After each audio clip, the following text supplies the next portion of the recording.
कहानी शुरू होती है वृंदावन के उस छोटे से कोने से, जहां हर कदम पर आपको राधा कृष्ण की लीलाओं की खुशबू मिलती है।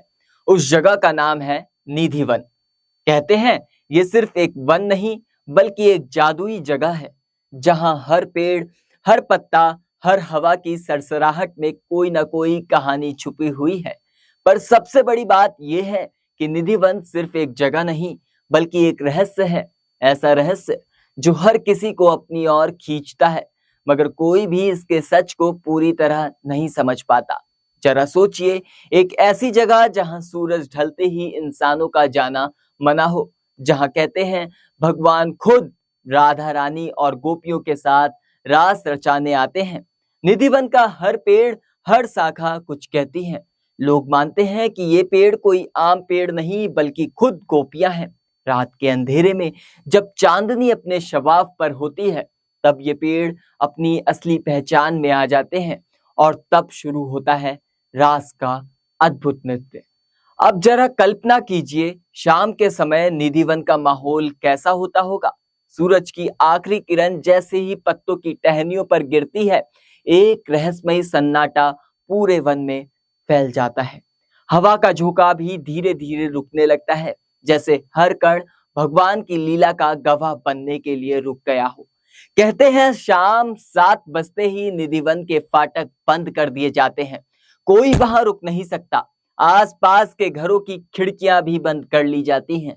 कोई झांकने की भी कोशिश नहीं करता, क्योंकि माना जाता है जिसने भी इस दिव्य राज को देख लिया, वो इंसान फिर कभी पहले जैसा नहीं रहता। लोगों की माने तो कई बार किसी ने जिद में आकर रात को निधिवन में रुकने की कोशिश की, पर नतीजा बड़ा ही डरावना निकला। किसी की आंखों की रोशनी चली गई, किसी की आवाज चली गई, किसी की तो जान ही चली गई। कहते हैं एक बार एक साधक ने सोचा कि वो भगवान के राज का दर्शन करेगा। उसने खुद को एक पेड़ के पीछे छुपा लिया, लेकिन सुबह होते ही वह बेसुध पड़ा मिला।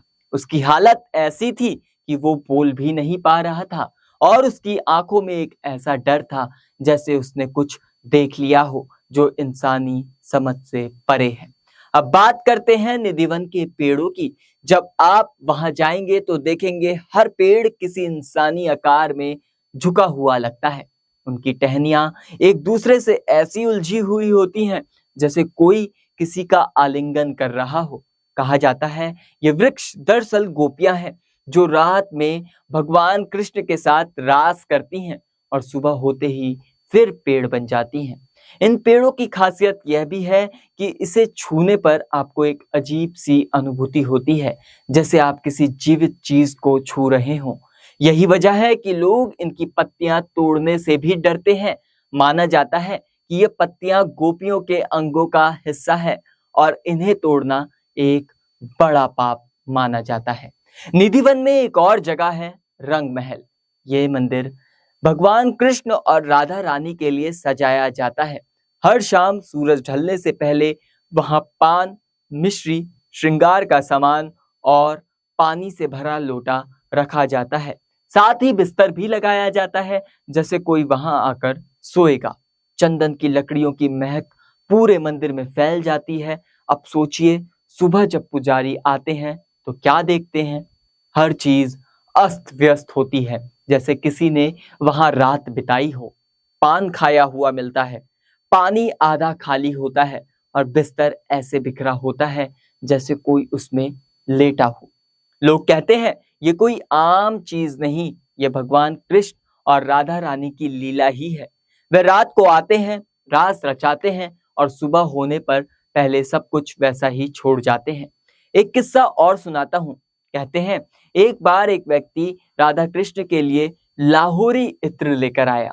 जब वो स्वामी हरिदास जी के पास पहुंचा और इत्र दिया, तो स्वामी जी भाव विभोर हो गए और इत्र को जमीन पर पलट दिया। लेकिन जब वो व्यक्ति बाद में बांके बिहारी मंदिर पहुंचा तो देखा वहां भगवान बिहारी जी उसी इत्र की खुशबू में सरोबोर थे। पूरा मंदिर उस इत्र की महक से महक रहा था।